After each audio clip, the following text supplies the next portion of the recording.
ఆరాధనకు యోగ్యుడా, నిత్యము స్తుతించెదను. నీ మేలులను మరువకనే ఎల్లప్పుడు స్తుతి పాడెదను. ఆరాధనకు యోగ్యుడా, నిత్యము స్తుతించెదను. నీ మేలులను మరువకనే ఎల్లప్పుడు స్తుతి పాడెదను. ఆరాధన. మన ప్రభువును రక్షకుడైన యేసుక్రీస్తు నామములో మీకు వందనములు. మన్నా ఛానల్ ద్వారా క్రీస్తు కృపా పరిచర్యలు అనే కార్యక్రమానికి మిమ్మల్ని ప్రేమతో ఆహ్వానిస్తూ ఉన్నాం. ప్రార్థన చేసుకుందాం. ప్రేమగల తండ్రి, దయగలిగిన మా ప్రభువా, నీ పాదాలకు వందనాలు, స్తోత్రాలు చెల్లిస్తున్నాం. యెషయా గ్రంథము 6వ అధ్యాయంలో ఉన్న విషయాలను మేము నా ప్రభు ధ్యానిస్తూ ఉండగా నీ సహాయం మాకు మెండుగా దయచేసి మీరే మహిమ పొందమని యేసు నామములో అడుగుచున్నాము తండ్రి, ఆమేన్. యెషయా అనేటువంటి ఆయన ప్రవక్త అంటే ప్రా ప్లస్ వక్త. ప్రా అంటే బదులు, వక్త అంటే మాట్లాడేవాడు. దేవునికి బదులుగా మాట్లాడేవాడే ప్రవక్త. ఇర్మీయా గ్రంథం 18వ అధ్యాయం 18వ వచనంలో ప్రవక్త వాక్యము చెప్పక మానడు అనే మాట వ్రాసి ఉంది. అంటే ప్రవక్త అంటే దేవుని వాక్యం చెప్పేవాడు, దేవుని తరపున మాట్లాడేవాడు, ప్రజల తరపున ప్రార్థన చేసేవాడు, దేవుని తరపున ఆశీర్వదించేవాడే దైవజనుడు, దేవుని సేవకుడు.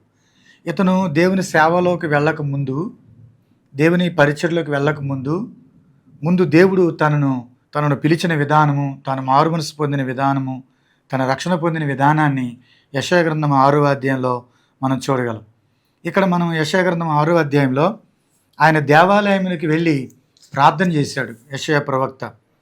ఎందుకనంటే రాజు అయిన ఉజ్జియా చనిపోయాడు కాబట్టి ఈ దేశ పరిస్థితి ఏంటి అని దేవాలయంలోకి ప్రార్థన చేస్తూ ఉంటే రాజులకు రాజు అయినటువంటి దేవుడే ఆ దేవాలయంలోకి ప్రత్యక్షమైనప్పుడు అతడు అన్నమాట మనం చూసినట్లయితే ఇక్కడ యెషయా గ్రంథము 6వ అధ్యాయంలో 3 వ్యక్తులు మనం గమనించగలం. ఒకటి దేవుడు, రెండోది దేవదూతలు, మూడోది ఆయన యొక్క భక్తుని గురించి మనం ఇక్కడ చూడగలం. 3 వ్యక్తులను ఈ అధ్యాయంలో మనము చూడగలం. ఈ యెషయా ప్రవక్త ఎప్పుడైతే దేవుణ్ణి చూచాడో తన అన్నమాట మనం చూసినట్లయితే 5వ వచనం, యెషయా గ్రంథం 6వ అధ్యాయం 5వ వచనం, అయ్యో నేను అపవిత్రమైన పెదవులు గలవాడును, అపవిత్రమైన పెదవులు గల జనుల మధ్య నివసించువాడును, నేను నశించితిని. రాజును సైన్యములకు అధిపతి యెహోవాను నేను కన్నులారా చూచితిని అనుకుంటుని. అప్పుడు ఆ శరాపులలో ఒకడు తన బలిపేట నుండి కారుతో తీసిన నిప్పుని చేతపట్టుకుని నా యొద్దకు ఎగిరి వచ్చి నా నోటికి దాన్ని తగిలించి, ఇది నీ పెదవులకు తగిలను గనుక నీ పాపములకు ప్రాయశ్చిత్తమాయెను, నీ దోషము తొలగిపోయెను అనిను. అప్పుడు నేను ఎవరిని పంపెదను, మా నిమిత్తం ఎవడు పోవునని ప్రభువు సెలవేయగా వింటిని. అంతటా నేను చిత్తగించుము, నేనున్నాను, నన్ను పంపుమనగా. దేవుని చేత పిలువబడినటువంటి వ్యక్తికి ఉండవలసిన అర్హతలు ఏంటంటే, ఒకటి మారు మనసు అనుభవం ఉండాలి, రక్షణ అనుభవం ఉండాలి, మూడోది పిలుపు ఉండాలి. దేవుని సేవ చేసేటువంటి సేవకునికి ఉండవలసిన అర్హతలు ప్రత్యేకంగా ముఖ్యమైనవి ఏంటంటే, యెషయా ప్రవక్త దేవుని సేవలోకి వెళ్ళక మునుపు తాను కలిగి ఉన్న అనుభవాలు ఏంటంటే, మారు మనసు అనుభవం కలిగి ఉన్నాడు, రెండోది రక్షణ అనుభవం ఉన్నది, మూడోది దేవుని పిలుపును తాను కలిగి ఉన్నాడు. అలాగే సేవలోకి వెళ్ళే ప్రతి వ్యక్తికి ఖచ్చితంగా ఈ 3 అర్హతలు ఖచ్చితంగా ఉండాలి. ఇక్కడ యెషయా ప్రవక్త ఎక్కడ మారు మనసు పొందాడంటే, దేవుణ్ణి ఎప్పుడైతే తాను చూశాడో తను ఏమన్నాడంటే, అయ్యో నేను నశించితిని, సైన్యములకు అధిపతి యెహోవాను నేను కనులారా చూచితిని అనుకుంటుని. ఇక్కడ 2 విషయాలు ఉన్నాయి. నేను నశించితిని అనడంలో 2 విషయాలు కనబడుతున్నాయి. ఒకటి, దేవుని చూశాను కాబట్టి నేను నశించిపోతాను అనుకున్నాడు. ఎందుకంటే దేవుని చూసిన వాళ్ళు ఎవరో బ్రతకరనే నానుడి మోషే కాలం నుండి ఉన్నది. మోషే ఒకరోజు నేను నిన్ను చూడాలని అని అన్నప్పుడు నన్ను చూసిన వాళ్ళు ఎవరు బ్రతకరని దేవుడు అక్కడ చెప్పాడు. నా మంచితనాన్ని నీకు చూపిస్తానని దేవుడు చెప్పాడు, తన మంచితనాన్ని దేవుడు చూపించాడు. కాబట్టి దేవుని చూసిన వారు ఎవరు బ్రతకరని నానుడు ఉంది. కాబట్టి నేను సైన్యములకు అధిపతి యెహోవాను నేను కనులారా చూచితిని గనుక నేను నశించితిని అన్నాడు. ఒకటి. రెండో విషయం ఏంటంటే, నేను నా పాపాన్ని బట్టి కూడా నేను నశించిపోతాను, ఎందుకంటే దేవుడు పరిశుద్ధుడు, నేను పాపిని, కాబట్టి నా పాపాన్ని బట్టి కూడా నేను నశించితిని అన్నాడు. ఎందుకంటే నేను అపవిత్రుడును, అపవిత్రమైన పెదవుల గల వారి మధ్య నేను నివసించుతున్నాను కనుక నేను నశించి తిని. చూడండి అక్కడ మనం చూస్తే 5వ వచనం, అయ్యో నేను అపవిత్రమైన పెదవుల గలవాడును, అపవిత్రమైన పెదవుల గల జనుల మధ్య నివసించువాడును, నేను నశించి తిని. 1. 2వది, రాజును సైన్యములకు అధిపతి యెహోవాను చూచితిని కాబట్టి నేను నశించి తిని అని అనుకున్నాడు. ఎప్పుడైతే తన పాపాన్ని తను ఒప్పుకున్నాడో, నేను అపవిత్రుడిని, అపవిత్రమైన పెదవుల గల వారి మధ్య నివసిస్తున్నానని తను ఎప్పుడైతే తన పాపాన్ని ఒప్పుకున్నాడో అదే మారు మనసు పొందడం. మారు మనసు అంటే చెడ్డ క్రియలను విడిచిపెట్టుట, పాపాన్ని ఒప్పుకొని విడిచిపెట్టుటే మారు మనసు. కాబట్టి వెంటనే దేవుడు అక్కడ తన పాపమునకు ప్రాయశ్చిత్తం చేసిన విషయాన్ని మనం చూడగలం. తన పాప విషయమే కూడా తను అక్కడ బాధపడ్డాడు, తన పాప విషయమే తను అక్కడ పశ్చాత్తాపడ్డాడు. అయ్యో అనే మాటలోనే తన యొక్క పశ్చాత్తాపము కనబడుతూ ఉంది. 6వ వచనం, అప్పుడు ఆ శరాపుల్లో ఒకడు తాను బలిపీఠ మీద నుండి కారుతో తీసిన నిప్పును చేతపట్టుకుని నా యొద్దకు ఎగిరి వచ్చి నా నోటికి దాన్ని తగిలించి, ఇది నీ పెదవులకు తగిలిన గనుక నీ పాపమునకు ప్రాయశ్చిత్తమాయను, నీ దోషము తొలగిపోయినని అనెను. ఎప్పుడైతే తన పాపాన్ని ఒప్పుకున్నాడో దేవుడు తన పాపములు క్షమించాడు, తన పాపానికి ప్రాయశ్చిత్తం చేశాడు, తన దోషములను నుండి దేవుడు యెషయా ప్రవక్తని విడిపించినట్లుగా మనం చూస్తున్నాం. తాను సేవలోకి వెళ్ళక ముందు తన యొక్క మారు మనసు అనుభవాన్ని మనం అక్కడ గమనిస్తున్నాము. 2వది, తను రక్షణ పొందాడు. నీ దోషములు తొలగిపోయినాయి, నీ పాపాలకు ప్రాయశ్చిత్తమైంది కాబట్టి నువ్వు రక్షించబడ్డావు. కాబట్టి దేవుని చేత పంపబడిన సేవకునికి కలిగి ఉండవలసిన అర్హతల్లో ఒకటి మారు మనసు అనుభవం కలిగి ఉండాలి. 2వది, రక్షణ అనుభవం కలిగి ఉండాలి. నీ దోషములు తొలగిపోయిను, నీ పాపములకు ప్రాయశ్చిత్తము కలిగింది. ఆ నిశ్చయత అనేది ఖచ్చితంగా దేవుడు నన్ను క్షమించాడు, నేను రక్షించబడ్డాను, నేను మారు మనసు పొందాను, నేను రక్షించబడ్డానని నిశ్చయత ఒక సేవకుడు ఖచ్చితంగా కలిగి ఉండాలి. నిశ్చయత అనేది సేవకు పునాది. దేవుని సేవలో ప్రవేశించే ప్రతి వ్యక్తి అలా ప్రవేశించక ముందు తన పాపములకు క్షమాపణ దొరికిందని, తన దోషములకు ప్రాయశ్చిత్తమైనని నిశ్చయత కలిగి ఉండాలి. ఇది సేవకు పునాది. ఆ నిశ్చయత మనకే లేకపోతే నశించిన ప్రజలను మనం ఎలా నడిపించగలం? నశించిన ప్రజలకు మనం ఎలా చెప్పగలం? కాబట్టి ఇక్కడ మనం గమనించినట్లయితే యెషయా ప్రవక్త తాను మారు మనసు పొందాడు, తన పాపములు ఒప్పుకున్నాడు, తన పాపముల విషయమై పశ్చాత్తాపడ్డాడు. కాబట్టి అక్కడ శరాపుల్లో ఉన్నటువంటి ఒక వ్యక్తి తన కారుతో నిప్పుని తీసుకుని తగిలించి, ఇది నీ పాపములకు ప్రాయశ్చిత్తమైంది, నీ దోషములు తొలగిపోయినాయి. ఈరోజు యేసు ప్రభు వారు మన పాపముల కొరకు ఆయన శిలువలో తన ప్రాణాన్ని ఇచ్చాడు. మన పాపముల కొరకు ఆయనే మన ప్రాయశ్చిత్తం చేశాడు. యేసు రక్తము ప్రతి పాపము నుండి పవిత్రంగా చేయను అని వ్రాయబడింది. కాబట్టి ప్రభు సన్నిధిలో నీ పాపములు ఒప్పుకుని విడిచిపెట్టడం ద్వారా ప్రభు తన రక్తం ద్వారా నిన్ను కడిగి పవిత్రపరుస్తాడు. ఆ విధంగా నువ్వు రక్షించబడతావు. ఇది 1 మారు మనసు అనుభవం. 2వది, రక్షణ అనుభవం కలిగి ఉండాలి. సేవలోకి వెళ్ళకముందు ఒక సేవకుడు కలిగి ఉండాల్సిన అర్హతల్లో మొదటి మారు మనసు అనుభవం, 2 రక్షణ అనుభవం. ఎప్పుడైతే తాను రక్షించబడ్డాడో దేవుడు పిలిచాడు. అక్కడ మనం చూసినట్లయితే 8వ వచనంలో దేవుని పిలుపును మనం అక్కడ గమనిస్తున్నాం. దేవుని యొక్క స్వరం వినబడింది. ఏమనంటే, అప్పుడు నేను ఎవరిని పంపేదను, మా నిమిత్తం ఎవడు పోవునని ప్రభువు సెలవీయగా వింటిని, అంతటా నేను చిత్తగించుము, నేనున్నాను, నన్ను పంపుమనగా. దేవుడు అక్కడ పిలిచాడు, నేను ఎవరిని పంపేదను, నా నిమిత్తం ఎవడు పోవును. ఎందుకు ఆ మాట దేవుడు అన్నాడంటే, నీకులాగా నశించిపోయే వాళ్ళు చాలామంది ఉన్నారు, పాపంలో శాపంలో నశించిపోయే వాళ్ళు, నరకానికి వెళ్ళే వాళ్ళు చాలామంది ఉన్నారు. కాబట్టి నువ్వు రక్షించబడ్డావు. కాబట్టి ఇతరులు అనేకులు రక్షించబడాల్సి ఉంది. కాబట్టి నాకై నేను ఇతరులకి డైరెక్ట్గా చెప్పను కాబట్టి నేను ఎవరిని పంపేదను, నా నిమిత్తం ఎవడు పోవునంటే యెషయా ప్రవక్త అన్నాడు, ప్రభువా నేనున్నాను, నన్ను పంపము అన్నాడు. ఎందుకు దేవుడు ఒక వ్యక్తిని ఎందుకు పంపిస్తాడనంటే, ఒక వ్యక్తి రక్షించబడాలంటే దేవుడు ఒక వ్యక్తిని పంపిస్తేనే ఆ వ్యక్తి రక్షించబడతాడు. నినివే పట్టణానికి నాశనం రాబోతుందని యోనా ప్రవక్త చెప్పినప్పుడు ఆ నినివే పట్టణస్తులు తమ పాపాన్ని ఒప్పుకుని విడిచిపెట్టారు. ప్రభు క్షమించాడు, ఆ పట్టణాన్ని రక్షించాడు. దేవుడు యోనాని నినివే పట్టణానికి పంపించకపోతే ఆ పట్టణం రక్షించబడి ఉండేది కాదు కదా. కాబట్టి ఒక వ్యక్తి రక్షించబడాలంటే ఆ వ్యక్తిని దేవుడు పంపించాలి. ఒకసారి మన బైబిల్లో ఒక వ్యక్తి రక్షించబడాలంటే దానికి ఒక పద్ధతి, ఒక ప్రణాళిక, ఒక ప్రాసెస్ ఉంది. అదొకసారి చూద్దాం. రోమిలకు రాసిన పత్రిక 10వ అధ్యాయము 13వ వచనం, ఎందుకనగా ప్రభువు నామమును బట్టి ప్రార్థన చేయవాడు ఎవడో వాడు రక్షించబడును. అంటే ప్రార్థించడం ద్వారా రక్షించబడతాం. రక్షించబడాలంటే ఏం చేయాలి? రక్షణ ఎలా వస్తుంది అని అంటే 14వ వచనం, వారు విశ్వసింపని వానికి ఎట్లు ప్రార్థన చేయుదురు? అసలు విశ్వాసమే లేకుండా ఒక వ్యక్తి ప్రార్థన చేయలేడు కదా. రోమిలకు రాసిన పత్రిక 10వ అధ్యాయం 13వ వచనంలో ప్రభువు నామమును బట్టి ప్రార్థన చేయవాడు ఎవడో వాడు రక్షించబడతాడు. అంటే ప్రార్థన అంటే దేవునితో మాట్లాడటం. అంటే దేవునితో మనం మాట్లాడుతున్నప్పుడు దేవుడు ఉన్నాడని నమ్ముతున్నాం కదా, ఆ నమ్మకంతోనే కదా మన దేవుణ్ణి అడుగుతుంది. విశ్వాసం లేకుండా ఒక వ్యక్తి ప్రార్థన చేయలేడు కదా. అందుకని అక్కడ ఏం రాయబడింది, విశ్వసింపని వానికి ఒకడు ఎట్లు ప్రార్థన చేయుదురు, వినని వానిని ఎట్లు విశ్వసించుదురు, ప్రకటించువాడు లేకుండా వారు ఎట్లు విందురు, ప్రకటించువారు పంపబడని ఎడలు ఎట్లు ప్రకటింతురు. ఇక్కడ విషయం ఏంటంటే, ఒక వ్యక్తి రక్షించబడాలంటే విశ్వాసం లేకుండా ఒక వ్యక్తి రక్షించబడలేడు. విశ్వాసం ఎలా వస్తుంది? వాక్యం వినుట వలన విశ్వాసం వస్తుంది. వాక్యం వినాలంటే వినిపించే వ్యక్తి ఉండాలి, వాక్యాన్ని ప్రకటించే వ్యక్తి కావాలి. ఆ వాక్యాన్ని ప్రకటించాలంటే అది దేవుని పని కాబట్టి దేవుడే ఒక వ్యక్తిని పంపించాలి. దేవుడు ఒక వ్యక్తిని పంపిస్తే, పంపబడిన వ్యక్తి వాక్యాన్ని ప్రకటిస్తే, ప్రకటింపబడిన వాక్యం ఒక వ్యక్తి విశ్వసిస్తే ఆ వ్యక్తి రక్షించబడతాడు. రక్షించే దేవుడే.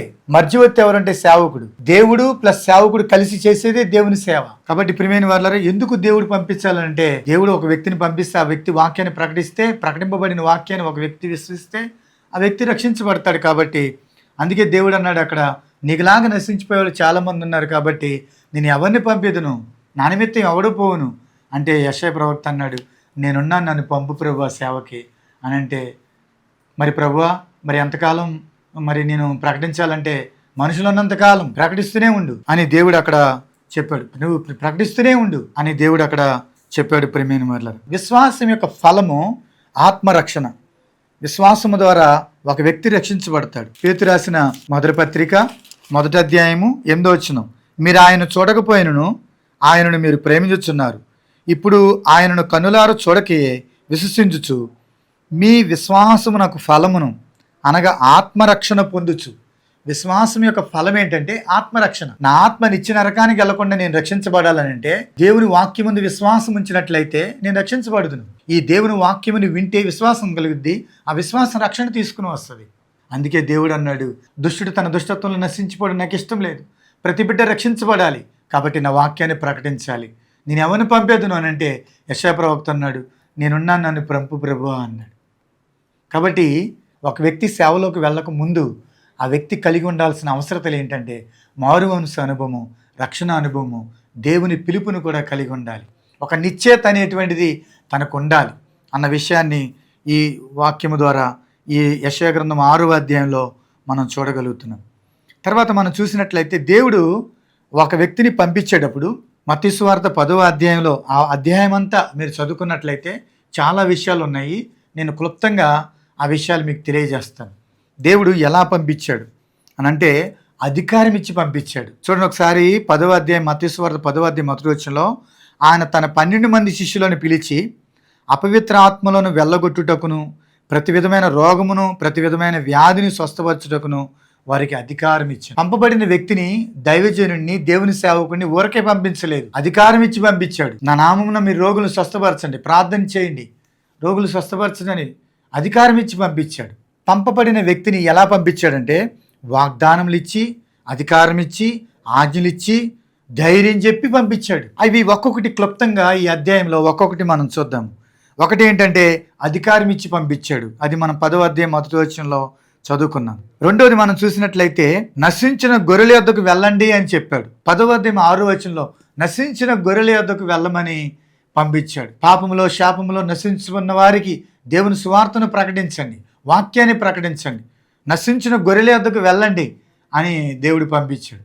ఈరోజు చాలామంది ప్రియమైన వారు ఎక్కడికి వెళ్తున్నాం, ఎక్కడ మనం సేవ చేయగలుగుతున్నాం? ఇక్కడ మనం నశించిన గొర్రెల యొద్దకు వారిని పంపించాడు. మూడోది, మీరు వాక్యాన్ని ప్రకటించండి. ప్రకటిస్తున్నప్పుడు పరలోక రాజ్యం సమీపించింది, మారు మనసు పొందని చెప్పండి. 10వ అధ్యాయం 7వ వచనంలో వెళ్ళుచు పరలోక రాజ్యం సమీపించి ఉన్నదని ప్రకటించుడి. ప్రియమైన వారులారా, ఆయన రాకడెప్పుడో తెలియదు, మన పోకడెప్పుడో మనకు తెలియదు. కాబట్టి పరలోక రాజ్యం సమీపించి ఉన్నది. ఈ మాటలు వింటున్నప్పుడు నువ్వు మారు మనసు పొందగలుగుతున్నావా, రక్షణ పొందగలుగుతున్నావా? మన సమయం ఎప్పుడో మనకు తెలియదు. దేవుని రాజ్యాన్ని నువ్వు సంపాదించుకోవాలి. యేసు ప్రభు కంటే ముందు ఉన్నటువంటి బాప్తిస్మిచ్చి యోహాను ఇదే సందేశాన్ని ఇచ్చాడు ప్రజలకు. పరలోక రాజ్యం సమీపించింది, మారు మనసు పొందమని చెప్పాడు. తర్వాత యేసు ప్రభు వారు కూడా అదే మాట సేవలోకి వచ్చే ముందు ఆయన చెప్పిన మాట కూడా అదే, పరలోక రాజ్యం సమీపించి ఉన్నది, మారు మనసు పొందడి.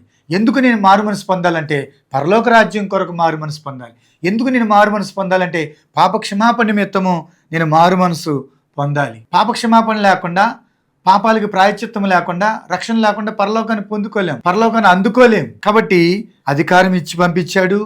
నశించిన గొర్రెల యొద్దకు వెళ్ళమని చెప్పాడు. రెండోది. మూడోది, వినకపోతే, వారు వాక్యం వినకపోతే, వాక్యానికి లోబడకపోతే వాదాలు పెట్టుకోవద్దు, బలవంతం చేయొద్దు. వాక్యాన్ని ప్రకటించండి, సువార్త ప్రకటించండి. వినకపోతే మీ పాదధూళి దులిపేయమన్నాడు. 10వ అధ్యాయం 14వ వచనంలో, ఎవడైనా మిమ్మల్ని చేర్చుకొనక మీ మాటలు వినకుండిన ఎడల మీరు ఆ ఇంటినైనను ఆ పట్టణమునైనను విడిచిపోయినప్పుడు మీ పాదధూళి దులిపివేయుడి అని దేవుడు అక్కడ చెప్పాడు తన సేవకులకి. ప్రత్యేకంగా తన సేవకులకి చెప్పినటువంటి మాటలు ఇవి. శిష్యులకు అక్కడ 10వ అధ్యాయం మనం చూస్తే మొదటి వచనంలో శిష్యులకు చెప్పినటువంటి విషయాలు ఇక్కడ గమనిస్తూ ఉన్నాం. ఒకసారి మనం కూడా దైవజనులమైన మనం, సేవకులమైన మనం ఒకసారి ఆలోచించండి. నోహు ఓడగట్టాడు. నోహు ఓడగట్టినప్పుడు అందరికీ చెప్పాడు, జలప్రలయం రాబోతుంది, నీ కట్టే ఓడలోకి రండి అని. అంటే రాలేదు చాలామంది. మీరు ఎందుకు రారు అని చెప్పేసి వాళ్ళని అడగలేదు. దేవుడు చెప్పమన్న మాట చెప్పాడు. దేవుడు కట్టమన్న ఓడ కట్టాను, కట్టబడిన ఓడలోకి రండి మీరు అని నోహు ప్రకటిస్తే శుభవార్త ప్రకటించాడు. జలప్రలయం నుండి తప్పించబడే నిమిత్తము ఓడలోకి రండి అని చెబితే ఒక్కరు కూడా ఓడలోకి రాలేదు. నోహును అతని కుటుంబం వారు ఓడలోకి ఎందుకు వెళ్ళారు తెలిసిన? ఆదికాండం 7వ అధ్యాయము 7వ వచనంలో, అప్పుడు నోహును అతనితో కూడా అతని కుమారులను అతని భార్యయు అతని కోడండ్రును ఆ ప్రవాహ జలములను తప్పించుకొనుటకై ఆ ఓడలో ప్రవేశించిరి. ఆ ప్రవాహ జలములను తప్పించుకొనుటకై ఆ ఓడలో ప్రవేశించిరి. ఈరోజు నువ్వు నరకానికి వెళ్లకుండా, నువ్వు నశించిపోకుండా, నువ్వు రక్షించబడాలంటే యేసయ్యన ఓడలోనికి నువ్వు రావాలి. యేసయ్యన ఓడలోనికి వస్తేనే నీకు పాపాల క్షమాపణ ఉంది, పరలోక రాజ్యం ఉంది. యేసయ్యలోనే మనకు పాప క్షమాపణ దొరికిద్ది. ఆయన ఒక్కడే మన పాపం యొక్క వెల కట్టింది ఆయనే, మన పాపం యొక్క బాకీ తీర్చింది ఆయనే, మన పాపాలకు ప్రాయశ్చిత్తం చేసింది ఆయనే. ఆయన యందు విశ్వాసం ఉంచితే నీవు నీ ఇంటి వారు రక్షించబడతారు. నోహు ఓడలోకి ఎందుకు వెళ్ళాడంటే, తన కుటుంబం వారందరూ ఓడలో ఎందుకు ప్రవేశించారంటే ఆ ప్రవాహ జలములు తప్పించుకునే నిమిత్తం, ఆ తీర్పు నుండి, ఆ ఉగ్రత నుండి తప్పించబడే నిమిత్తము ఓడలోకి వెళ్ళారు. ఈరోజు నువ్వు డబ్బును చూసుకుని, ఆస్తి అంతస్తులు చూసుకుని, నాకు దేవుడు అక్కర్లేదు అనుకుంటున్నావు, నాకు ఈ రక్షణ అక్కర్లేదు అనుకుంటున్నావు. కానీ బైబిల్లో రాయబడింది, సామెతల గ్రంథము 11వ అధ్యాయము 4వ వచనంలో, ఉగ్రత దినమందు ఆస్తి అక్కరకు రాదు, నీతి మరణం నుండి రక్షించును. డబ్బు పెట్టి నువ్వు ఇంచు కూడా పరలోకం కొలలేవు. డబ్బు పెట్టి నువ్వు ఉగ్రతను తప్పించుకోలేవు. అక్కడ ఏ రికమెండేషన్ పనిచేయదు. పరలోకములోకి నువ్వు ప్రవేశించాలంటే దేవుని నీతి కలిగినట్టు ద్వారానే పరలోకాన్ని అందుకోగలుగుతాం. దేవుని నీతి నీకు ఎలా దొరుకుతుందంటే, యేసు ప్రభు మన నీతిమంతులుగా తీర్చుటకై తన నీతిని మనకి ఇవ్వడానికి మన అనీతి అంతా ఆయన మీద వేసుకున్నాడు. ఎందుకనగా మనం ఆయన యందు దేవుని నీతి అగునట్లు పాపమెరుగని ఆయనను మన కోసం పాపముగా చేసినని కొరింథీ రాసిన పత్రికలో రాయబడి ఉన్నది. కాబట్టి ప్రియమైన వారలారా, నోహు ఓడ కట్టాడు. అందరూ ఓడలో ప్రవేశించాలని ఓడ కట్టాడు, కానీ ఎవరూ కూడా నోహు యొక్క వర్తమానాన్ని వినలేదు, ఆ మాటలు తీసుకోలేదు. ఓడలో ఉన్న వారు మాత్రమే రక్షించబడ్డారు. యేసయ్యన ఓడలో ఉంటే మాత్రమే నువ్వు రక్షించబడతావు. మత్తయి సువార్త 10వ అధ్యాయము 16వ వచనం, ఇదిగో తోడేళ్ల మధ్యకు గొర్రెలను పంపినట్టు నేను మిమ్మల్ని పంపుచున్నాను గనక పాము వలె వివేకులను పావురముల వలె నిష్కపటులనై ఉండుడి. తోడేళ్ల మధ్యకు పంపిస్తున్నాను, జాగ్రత్త. తోడేళ్ళు దాడి చేస్తాయి, తోడేళ్ళు తిరుగుబాటు చేస్తాయి, తోడేళ్ళు గాయపరుస్తాయి, అవసరమైతే చంపడానికి కూడా అవి వెనుకాడవు. కాబట్టి ఇలాంటి తోడేళ్ళు లాంటి మనస్తత్వం కలిగిన ప్రజల మధ్య మీరు చాలా వివేకం కలిగి ఉండండి అని దేవుడు అక్కడ చెప్పాడు.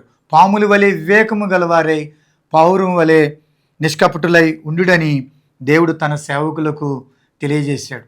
ప్రియమైన వారు, ఎలా ఉంటున్నాం మనం ఒకసారి ఆలోచించండి. తొందరపడబాకండి, ఆవేశపడబాకండి, మెలకువ కలిగి మనం ఉండాలని దేవుడు తన వాక్యం ద్వారా తెలియజేస్తూ ఉన్నాడు. ఈరోజు చూడండి, దేవుని సేవ చేస్తున్న వాళ్ళ మీద దాళ్ళు, సువార్తను ప్రకటిస్తూ ఉంటే దాళ్ళు జరుగుతున్నాయి. ఇవన్నీ ప్రభు ముందే చెప్పాడు.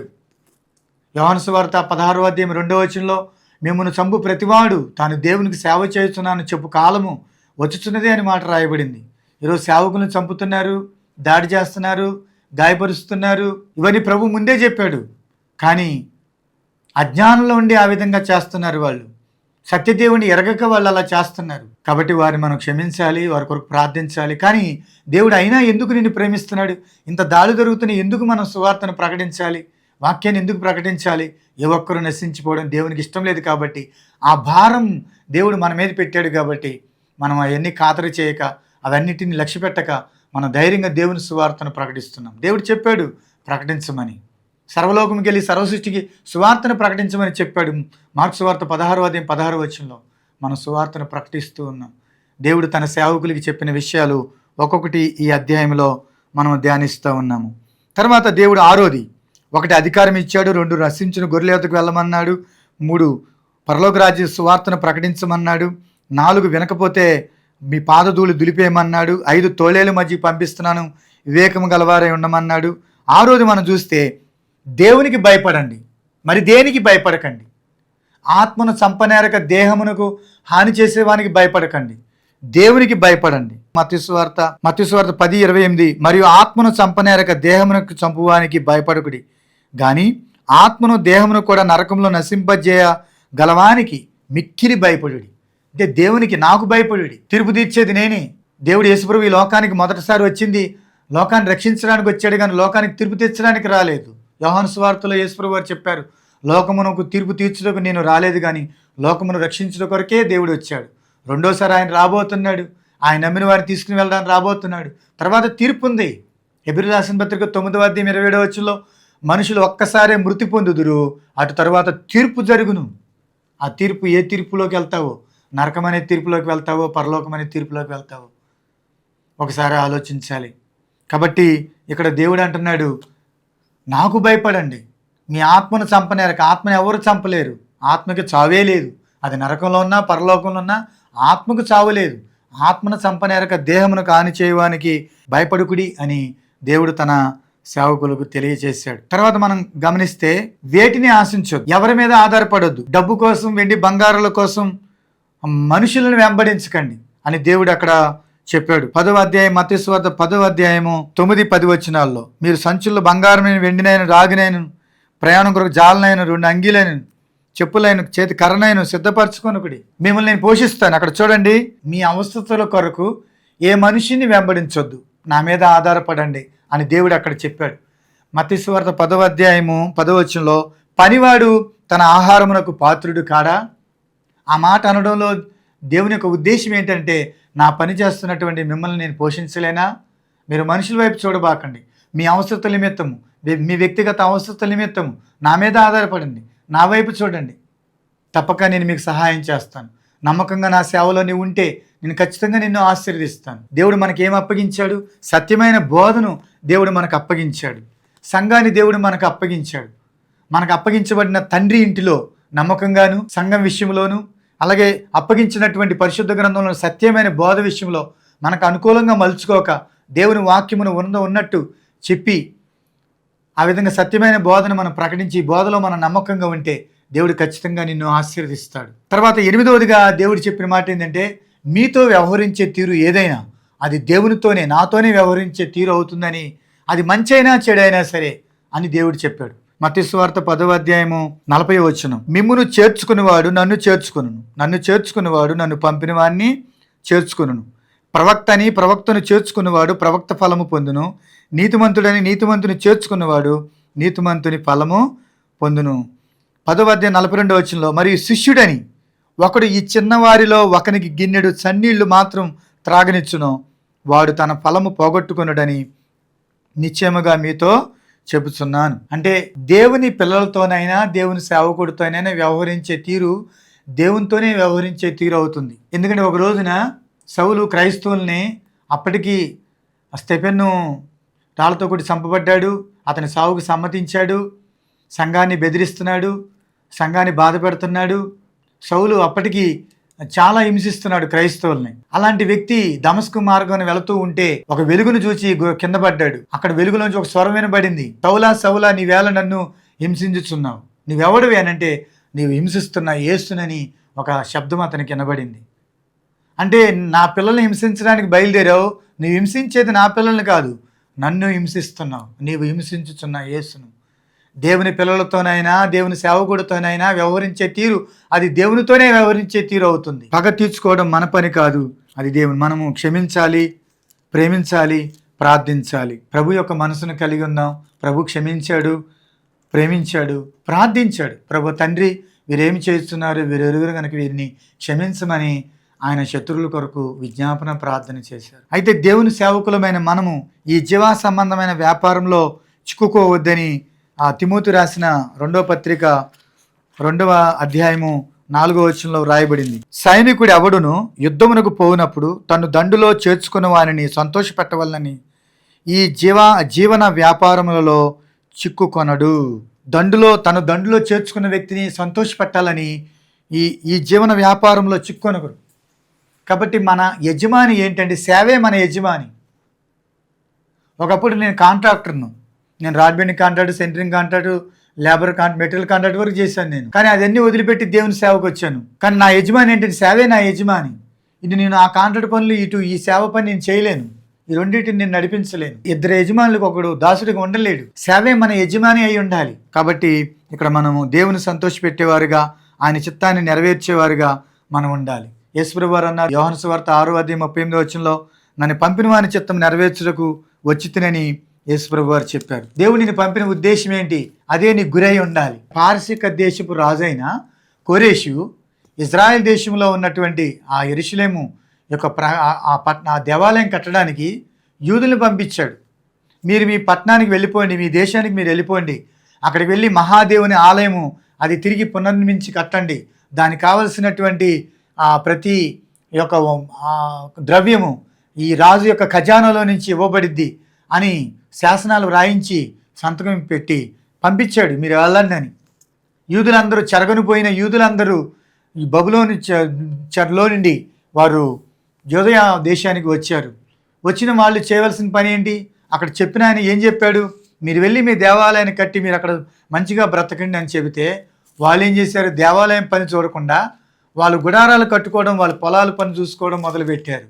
హగ్గయి గ్రంథం 1వ అధ్యాయము 2వ వచనం, సమయం ఇంకనూ రాలేదు, యెహోవా మందిరమును కట్టుటకు సమయం ఇంకా రాలేదు, ఈ జనులు చెబుతున్నారే. సమయం ఇంకా రాలేదు దేవుని మందిరం కట్టడానికి. ఒకసారి మీ ప్రవర్తన గురించి ఆలోచించుకొనుడి అని అన్నాడు. అక్కడ పంపించి దేనికి ఉద్దేశం? అక్కడ ఈరోజు దేవుడిని పంపించిన ఉద్దేశం ఏంటి?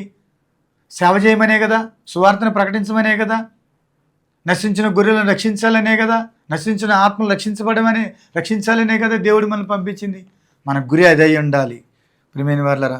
అయితే ఇక్కడ యెషయా గ్రంథంలో మనం చూసినట్లయితే దైవజనుడైనటువంటి ప్రవక్త అయినటువంటి యెషయా ప్రవక్త, ప్రభు ఎంతకాలం నేను సువార్తను ప్రకటించాలి అని అడిగితే 6వ అధ్యాయం 11వ వచనం, ప్రభు ఎన్నాళ్ళ వరకు అని నేను అడుగగా ఆయన, నివాసం లేక పట్టణములను, మనుషులు లేక ఇండ్లు పాడుగు వరకు, దేశం బొత్తుగా బిడుగు వరకు సువార్తను ప్రకటిస్తూనే ఉండు. ఎప్పటి వరకునంటే ఆ చిగురు అని నా సేవకుడు వచ్చేంత వరకు. 6వ అధ్యాయం 13వ వచనం ఆఖరి లైన్లో, అట్టి మొద్దు నుండి పరిశుద్ధమైన చిగురు పుట్టును. ఇది యేసుప్రభు యొక్క మొదటి రాకడ గురించినటువంటి వచనం. అది ప్రభు వచ్చేంత వరకు ప్రకటిస్తూనే ఉంది. ఈరోజు మనం ఎంతవరకు, ఎప్పటి వరకు సువార్తను ప్రకటించాలంటే ప్రభు యొక్క రాకడ వచ్చేంత వరకు, మన గుండెలో దీపం ఉన్నంత వరకు సువార్తను మనం ప్రకటించాలి.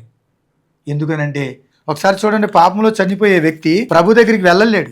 యోహాను సువార్త 8వ అధ్యాయము 21వ వచనం, మరి ఒకప్పుడు ఆయన, నేను వెళ్ళిపోవచ్చున్నాను, మీరు నన్ను వెతుకుదురు గాని మీ పాపములోనే ఉండి చనిపోదురు, నేను వెళ్ళే చోటికి మీరు రాలేరని వారితో చెప్పాను. పాపములో చచ్చిపోతే ప్రభు వెళ్ళే చోటికి వెళ్ళలేరని యేసుప్రభు వారు చెప్పారు అక్కడ యోహాను సువార్త 8వ అధ్యాయం 21వ వచనంలో. కాబట్టి ఏ వ్యక్తి కూడా పాపములో చనిపోవడం దేవునికి ఇష్టం లేదు. ఒకప్పుడు మన అపరాధముల చేతను, పాపముల చేతను చచ్చిన వారు ఉండగా క్రీస్తులో కూడా ప్రభు మనల్ని బ్రతికించాడు, మనల్ని రక్షించాడు. రక్షించబడిన మనము ఇతరులకు సువార్తను ప్రకటిద్దాము. దేవుడు కొద్ది మాటలు దీవించును గాక, మన వినికిడిలో దేవుడు నెరవేర్చును గాక. ఆమేన్. ప్రార్థన. ప్రేమల తండ్రి, దయగల ప్రభువా, నీ పాదాలకు వందనాలు, స్తుతులు, స్తోత్రాలు చెల్లిస్తున్నాం నాయన. విన్న వాక్యము ప్రతి ఒక్కరి జీవితంలో నీరు కట్టి ఫలింపచేయండి. దైవజనులమైన మేము, మాకు ఇవ్వబడిన అధికారము, మాకు ఇవ్వబడినటువంటి విషయాలను గుర్తించి వాటిని కలిగి ప్రభు యొక్క ఉద్దేశాలు నెరవేర్చే బిడ్డలుగా మమ్మల్ని చేసి మీరే మహిమ పొందమని, బలా నమ్మకమైన మంచి దాసులు అనిపించుకునే విధంగా ప్రభువా మా ప్రయాసం వ్యర్థం కాకుండా నీ ఎదుట అది నిలబడే పనిగా ఉండినట్లుగా సహాయం దయచేయమని యేసునామములో అడిగి వేడుకొంచున్నాము తండ్రి. ఆమేన్. మన తండ్రి అయిన దేవుని ప్రేమయు, ప్రభువైన యేసుక్రీస్తు కృపయు, పరిశుద్ధాత్మక నిన్ను సహవాసము సకల దేవుని ఇప్పుడు వచ్చిన మనందరికీ, దేవుని వాక్యం విన్న బిడ్డలకును ప్రతి ఒక్కరికి దేవుడు తన కృపను సదాకాలం తోడే నడిపించును గాక. ఆమేన్. ఇంతవరకు క్రీస్తు కృపా పరిచర్యలు అనే మా కార్యక్రమాన్ని వీక్షించి దీవించబడ్డారని నమ్ముచున్నాము. మీ ఆత్మీయ అవసరాల కొరకు సంప్రదించవలసిన మా చిరునామా: యేసుక్రీస్తు ప్రార్థనా మందిర పరిచర్యలు, మంగాపురం రోడ్, కొత్తగూడెం, మైలవరం మండలం, ఎన్టీఆర్ జిల్లా, ఆంధ్రప్రదేశ్. మీ ప్రార్థన అవసరతల కొరకు మా ఫోన్ నంబర్ 9182489765 మరి ఒక number 9912524162. God bless you all.